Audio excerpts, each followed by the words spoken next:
How to win viewers in the Info-besity world? That's the question we're gonna ask just now. We are flooded with information every day, so traditional methods of communication are no longer effectiveness, as you all can observe.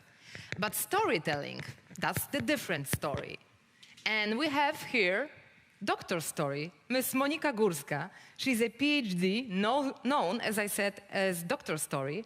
She's a trainer, owner of Story Factory, and she knows everything about storytelling. I'm really excited to welcome her on stage. Hello. Dziękuję bardzo. So, still the show, Hello. because Thank you're you. going to do it. Thank you. I think my son would not agree that I know everything about storytelling. So, welcome to Poznań. I am so happy that I can meet with you. I am happy because I was a part of CIRCOM conference a long time ago. It was 18 years ago. And I'm very happy, especially here, because you came to Poznań, my beautiful city, with my colleagues from my television station that I was working for many years. So I am very happy and welcome again. So I was wondering, what is today the biggest enemy of the television? And then I thought maybe it's the internet. Obviously, we spend there so much of our time. And then I thought maybe artificial intelligence that we talk today so much. With all this issue of ethical issues and this accessibility, easy access to, and cheap, first of all, to everything which is connected to video production. And, of course, it is the influence of the situation, but I think there is something else. And the biggest killer of television, it's, to my opinion, boredom. A new generation of boredom. So that comes not from the lack of impulses, but from the excess. And we all suffer from info-besity. In this heavy rain of informations from all over, it's so hard to connect to the TV screen. So we drop out, we switch off, we scroll, unless there is something which holds our attention. And I was curious, was this process, when did it start? Was it at the birth of YouTube almost 20 years ago? And of course it was. But I dig a little bit further, and my curiosity asked me to go to the beginning of the cinema. So let's move for a moment to the basement of Grand Café de Paris. And this is 28th of December, 1895. A group of spectators literally flee to the back of the room because they are so scared because this is this huge locomotive going onto them. And this is considered the first horror movie in the history. And that's, of course, the coming of the train to La Station Ciotat. And that first screening was organized by Frère Lumière, and 10 films were shown. And what is interesting, at the very first screening, it was very little people. So the owner, afraid he will lose a lot, and he didn't believe that it will be a success whatsoever. But the very next day, he was really surprised when he saw several 100 meters long queue of people staying and wanting to see the show. And do you know how long does this first cinema survive? The blossoming of cinema was amazing, and it took 2 first years. Frère Lumière would send all over the world their cameramen, and they would bring back 850 films. That was short films of 52 seconds each. And then it was amazing. People were delighted. Everyone was anxious to see this technological news. And so they would come and see these workers going out of the factory, and then the firemen going on the action, and then the feeding of the lion in the zoo, and then feeding of Auguste Lumiere's daughter. Everything was just reality. And the screening took part in France and, of course, in all other countries. And then, suddenly, something happened. So already in 1905, only 50 films were shot. And a year later, Frère Lumière cancelled all the screenings and stopped to make films. They started to make film reel instead. So I was wondering what happened. Then the first cinema survived only 7 years. After this huge, big enthusiasm for this technological innovation, I think people just got bored because they didn't want to see the information, the reality that it was surrounding them anymore. So what brought the cinema back to life? First, it was a science fiction film that you probably very well known by Georges Méliès. That was The Trip to the Moon. And it was 2001. And let's say 20 years later, that was the first documentary, which probably here it's even more interesting to us. And this is Robert Flaherty's Nanook of the North. So what won back viewers to the cinema, it was, of course, story. And I deeply believe that this is the very same that wins the viewer to television today. And it has always been like that. So I think that's the lesson from the first cinema, is that facts just inform and stories truly engaged. So that's the power of video storytelling, which we all love so much in television. So how to win viewers with this story in the Info-besity world with the story. So now let's move into practice. I would like to share with you some nice tools. I hope you will find it useful as well. During 1 year of recovery of my car accident, I wrote a 4-kilo PhD on how to tell documentary story with images, sound, with the silence, and with the editing. And that the book came. And it's a manual that you can buy in Polish, unfortunately, so far.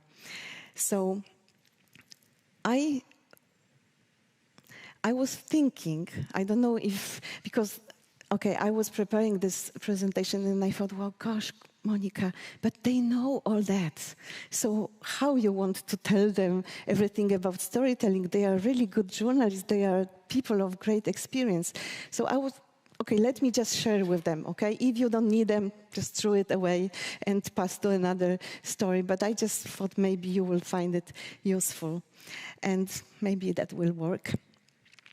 And I know we have very little time, and the book was really big, but I will just took the 2 tools, and I will squeeze it as much as possible. And if you will feel I am a little bit pressed, it's the time which kind of counter clicks, and I can see it on the back on the screen. Because I would love to spend with you whole day, and then we can really talk about storytelling more, even a few weeks. So, as we all know very well, this receipt for the TV story would start with an idea.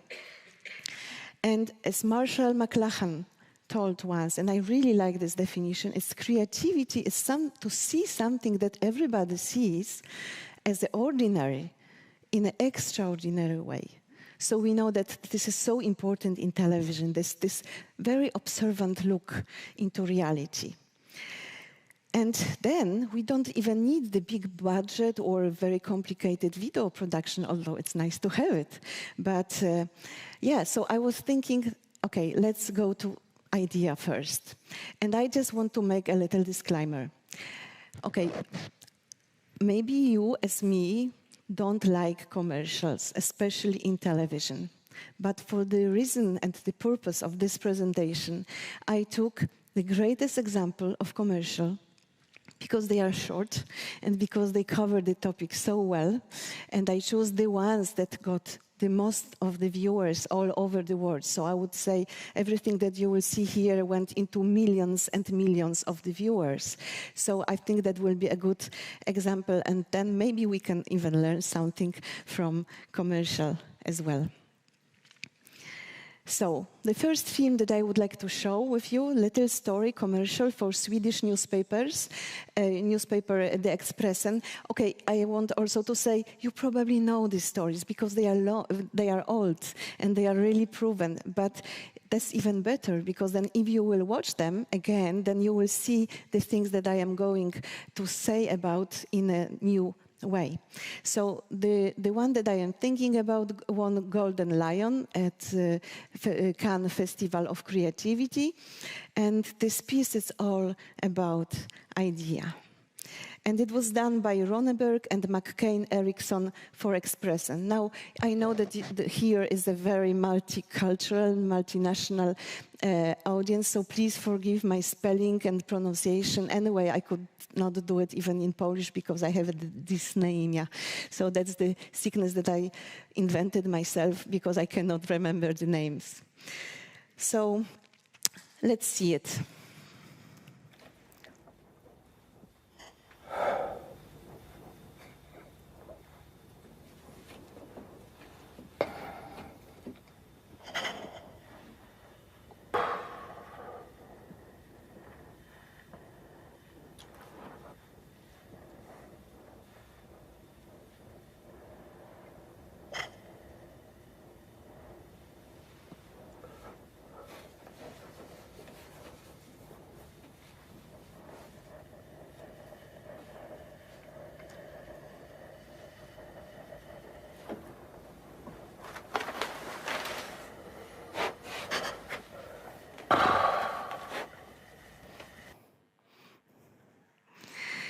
So this is the most ordinary situation for the Swedish people. They spend half of their time of their life in sauna. So what is the strength of the film? This is just this completely unordinary way of framing. This is just one medium shot. In the end, it was zoom out. You've noticed that. That's it. So this is just the idea, and that's made us momentary believe that the reality is something different. So this is this kind of approach that I love very much in television. Just to have these eyes wide open and then see in reality something different. So the second key ingredient is the story structure.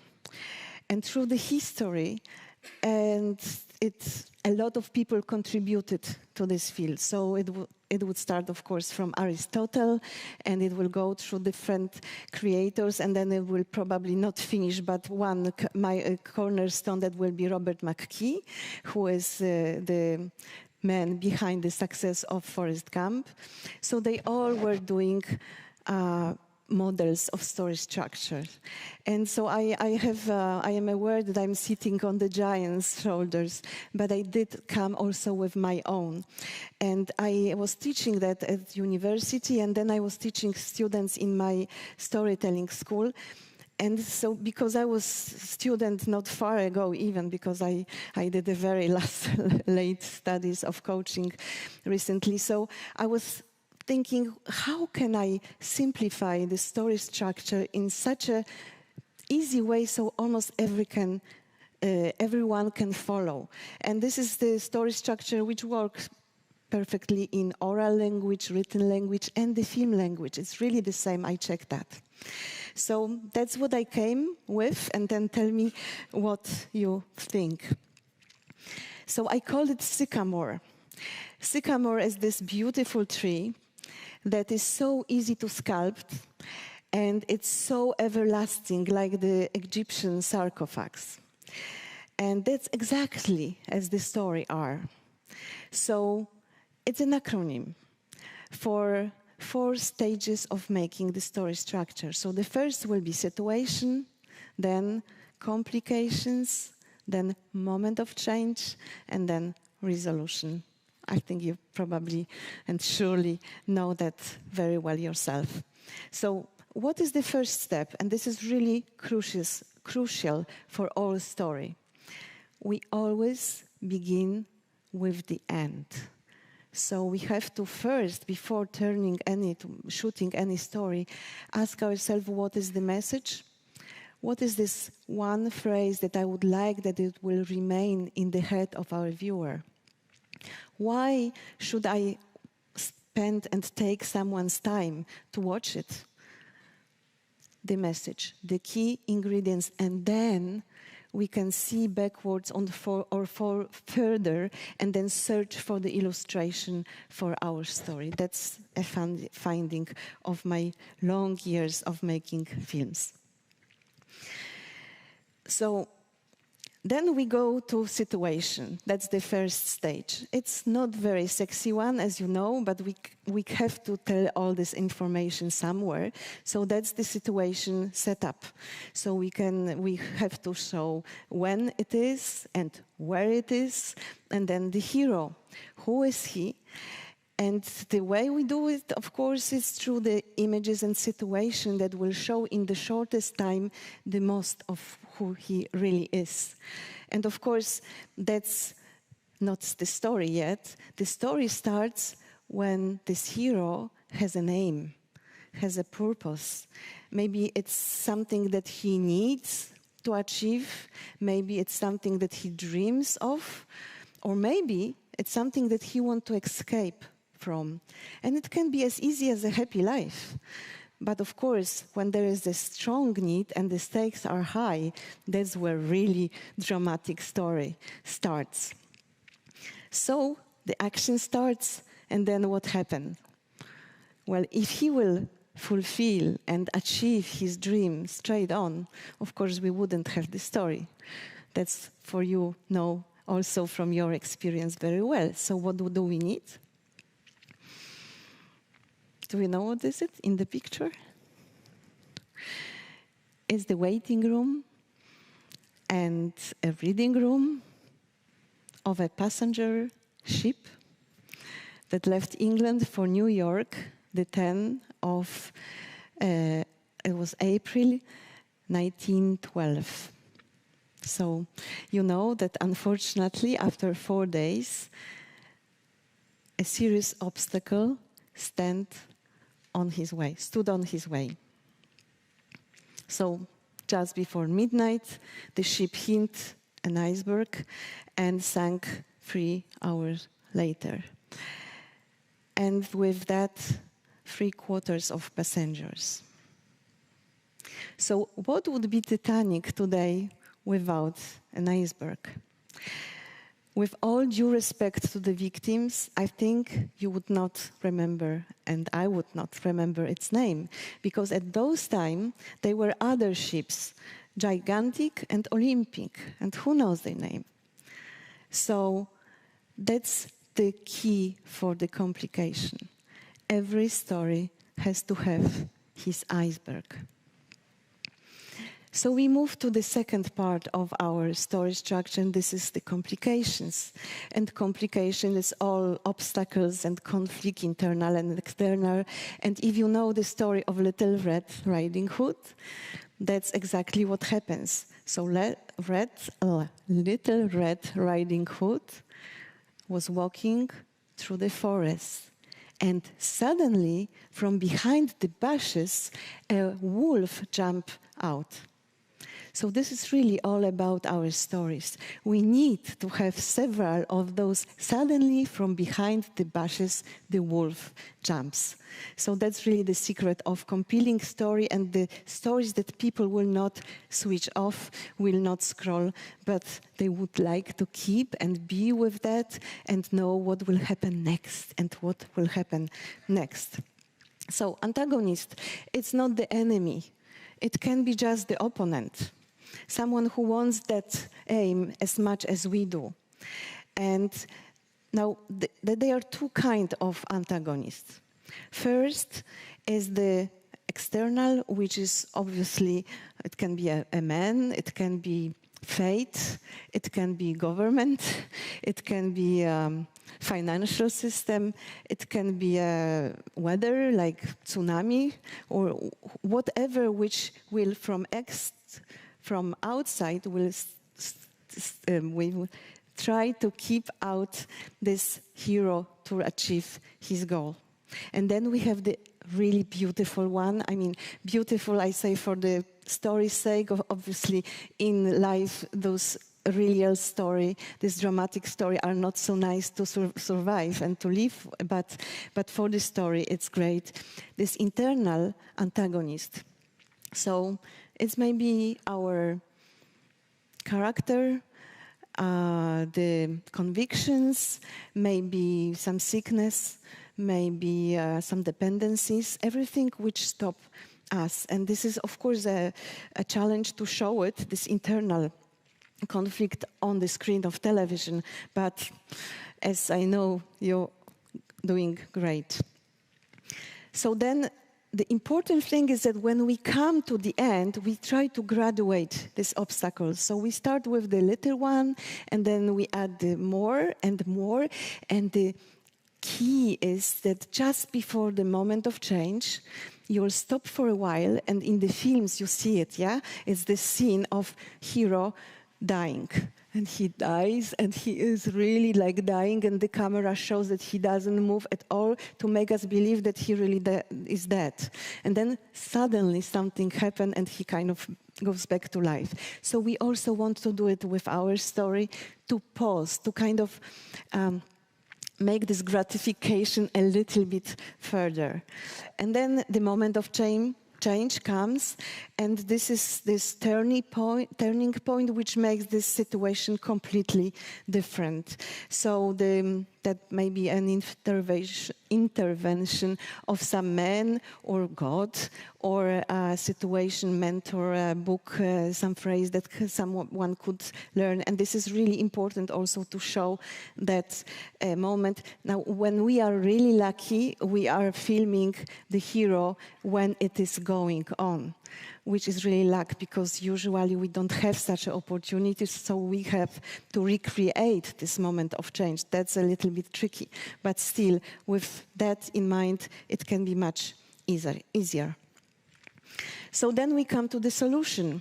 And as you saw, the tension goes out, and it's up, and it has to go like that. And then in the solution, it can go a little bit down. And Vonnegut once told this beautiful phrase, this tension is so terrible, make sure it never ends. But yeah, here it ends, and you show what happened in the end if the protagonist reached his goal, and how is it now, the situation for him, and if he lives happily ever after, or maybe not. So is it clear? Yeah? So I check.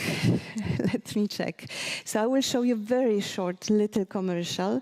This is done by agency of Young von Matt for Mercedes, and car brands are really good for storytelling, I noticed. And that will be a 30-second Sykomor construction. So let's look.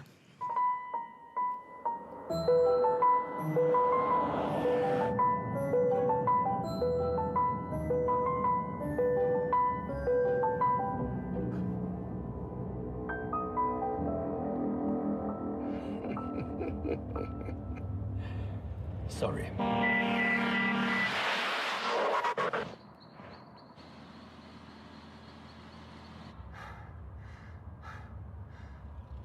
Sorry.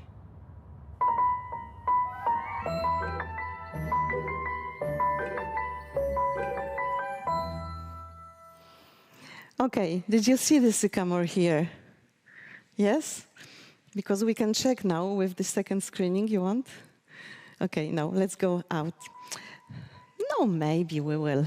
Okay, so this is the situation, of course. And then we can see even the proper place, so we really have feeling that it is real. Then, of course, the complications come.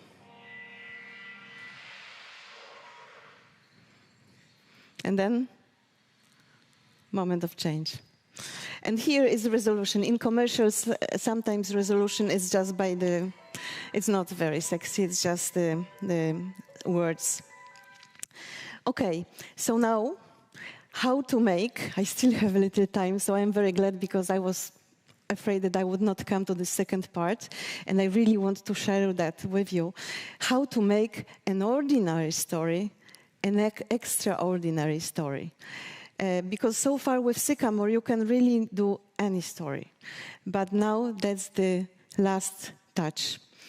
And when I was making films, documentary films for many, many years, and I won several awards, including my best and most honored award is the CIRCOM 2006, the Grand Prix.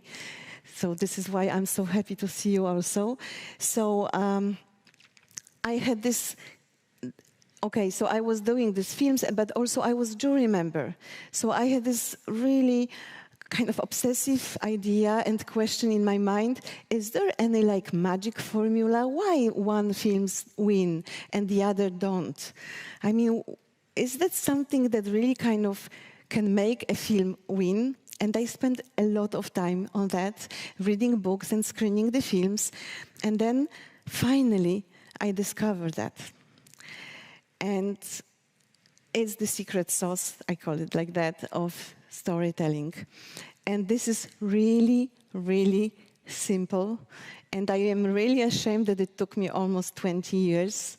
And you know that for sure. But I kind of put it together so we all remember how we can turn this story into extraordinary story. So I taught that formula to my students at the communication design, and I was really happy when I see that they did the first films and really without any prior knowledge of television and video making, and they would won the festival with that formula. So I think it works. And I must say, I love eating. That's really something that I like almost as much as the stories. And I have this beautiful restaurant that I like so much. It's called Café de Paris, and this is in Geneva. And it exists for almost 100 years, and they serve just one dish. It's entrecôte with pommes frites and salad. And okay, we can say the beef, like beef, and the French fries like French fries, and the salad, okay. But what makes all the difference is the sauce. But I tried to get the receipt from them, and I asked and begged, and nothing worked. But I would like to share with you in a very, very brief time this receipt for the magic secret sauce of storytelling, because I believe this is the greatest way of combat the boredom. So the first ingredients of the secret sauce of the stories is the message. That's what we already said before. Why do I say this story? What I really want that viewer will remember, what will touch him. Maybe there will be some reflection which will change something, hopefully, in his life. So that's the very, very basic one. Then we have values and archetypes. This is what I observed when I was watching all those films, that the ones that jury took, it was the films with the most of the values which were common values, the universal values. That's something that we can see ourselves in. And I was showing even to my Chinese students the films that I show you here, and they would like almost like literally will go into the screen because they were like not even feel the reality behind. So I could see that that's the values and archetypes which can be really very powerful. And then, of course, that's the most obvious, is the emotions. And not emotions that we feel as a director, but the emotions that we really come to life in the viewers, in his imagination, in his heart. So with the emotions, I found that there is also something tricky thing, and I really like it. And this is that it doesn't need to be just one emotion. It's better when it's sort of mixture of emotion. And it's even better when they are kind of, there is this bridge between the emotions which are a little bit unpleasant, let's say, like fear, anger, sadness, and then we go to the pleasant emotions. And what the way we do it, so when we with the how do you say, pull? What do you like that with the arc? Okay, you know what I mean. Okay, so when you do that with the arc, emotional arc, sort of really is very, very strong. So let's say the pleasant one is, unfortunately, I don't know why, but it's just one. But it's interesting. So you want to scare the viewer, you want to kind of make him uneasy in the beginning, you want to maybe make him sad a little bit in the beginning, and then move him through this experience to the joy. And that's the perfect story which people just love, and it will get you millions. So I would share again a little bit, a little short story of Andreas Roth, is their devil. And that he was really, it's a funny story because he was the first just tennis instructor, and he wanted to move into storytelling, and he did. And he did the first film, this one that I will show. He won the competition of young directors in Cannes. And just look at this emotional arc. How is it built here?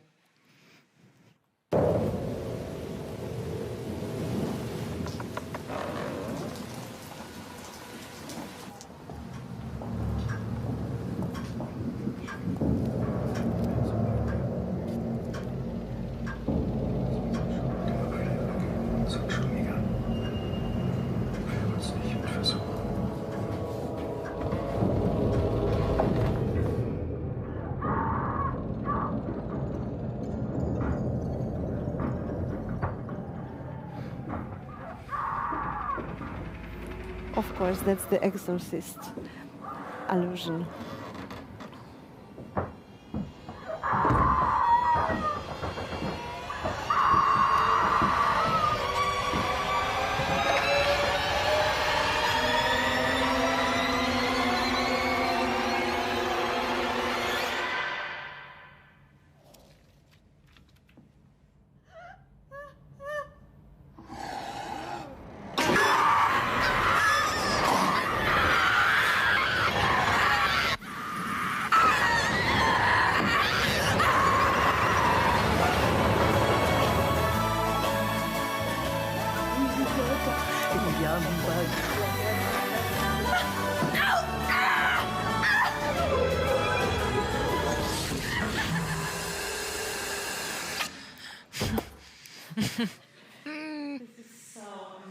And this is such a beautiful storytelling piece, especially with the sound design.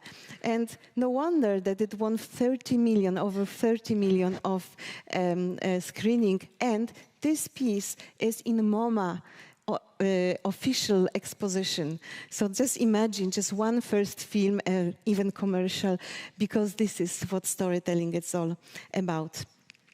So now it is because there is this beautiful, wonderful queen of emotions, which is surprise. So if we want to go from the unpleasant emotions to the joyful one, the surprise is always the hit. So even if we don't have in our story the real emotions, you can always create them by the surprise. So that's the secret sauce, the quick reminder, the message, the values, and the archetypes, and emotions. And the time is over, but I still would like to show you a little film which will show how it works with this all secret sauce ingredients. The one probably you also saw, giving is the best communication. Did you see it? It's from Thailand. Can I show it? Okay. It's from Thailand, and Thai commercials are really good with storytelling. So it's a little bit like tear jerks, but it's really strong. And I also choose it because it's based on the true story. So it could happen like that in your stories. ขี้ขโมยเอาอะไรไปออกมานี่ไปทำอะไรเนี่ยฮะจะเอาไปทำอะไรเอาไปให้แม่ เจ๊แป๊บนึงแม่ป่วยเหรอหมวยเกาเหลา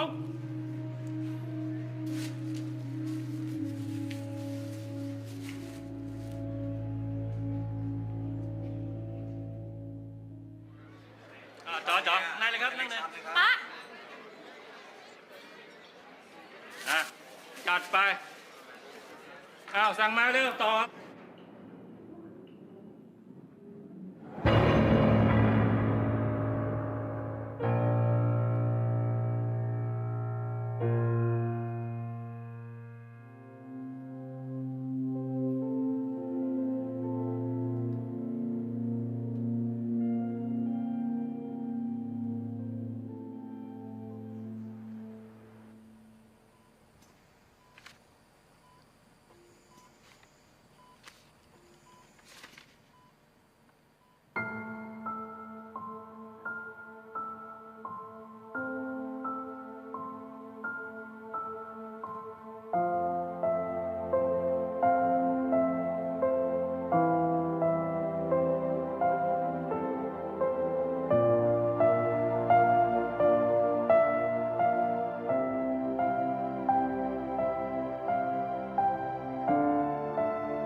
Okay, so that's the story. I hope that you saw this magic sauce ingredients and also the sycamore structure. It's really so easy when we look at that. And just now, for the very end, let's just make a recap. So the recipe for television story for me is the idea, the structure, and the secret sauce. And you can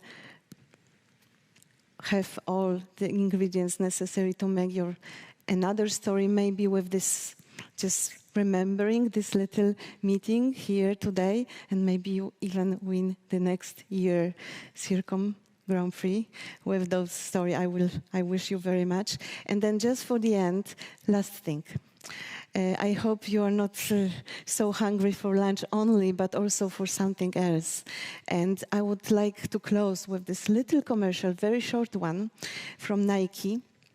And this is directed by Lancy Accord. And again, one idea, one shot, and beautiful universal message.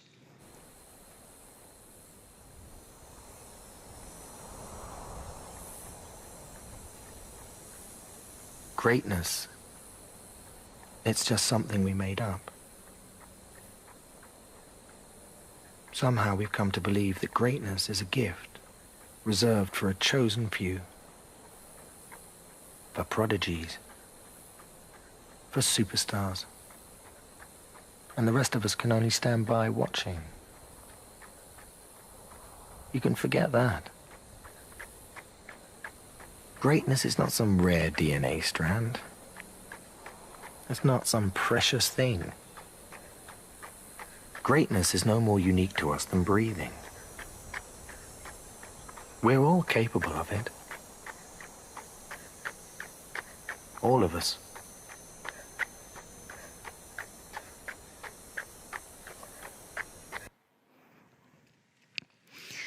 So let's find the true greatness in us. Let's move and show that to the world with our values, our messages, and our emotions. And so maybe it will become a little bit more human, with true intelligence, not the artificial. And let's just do it. Thank you.